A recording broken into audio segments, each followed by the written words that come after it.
One of the best speaking tips I ever heard was back in 1976 at a Boy Scout conference.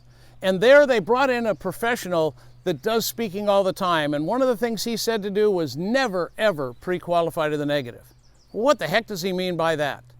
How many times have you ever heard somebody get up to give a talk and say, I'm sorry, but my voice isn't as good as it should be today, or I forgot some of my notes, or they share with you something that's not right. My voice is a little hoarse, I'm sorry. And they pre-qualify the presentation to the negative. What they're really saying to you is, hey, this may not be as good as it should. And what they're doing is dishonoring the audience and their topic and their message.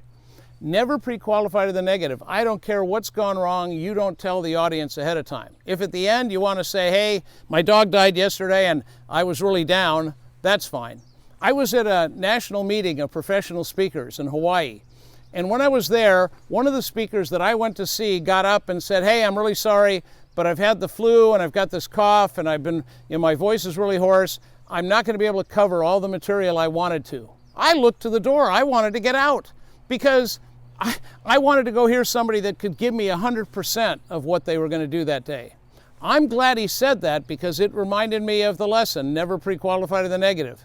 He got up and did a great job. You couldn't tell his voice was hoarse. I'm sure he felt it, but not one of us would have known that.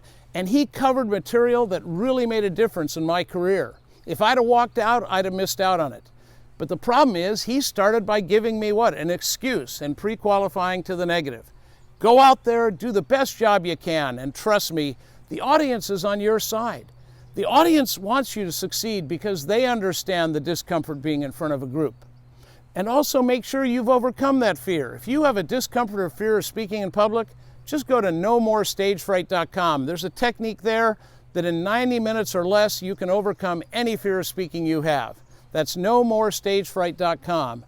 And remember, never pre-qualify to the negative. Give it your best, do your best job. Don't let them know you left your notes at home or anything else. You do the best, and they'll never know that you didn't have it exactly the way you wanted. Don't miss out. Be sure to hit the red button on the lower right and subscribe. That way, every time we release a video, you'll be aware of it.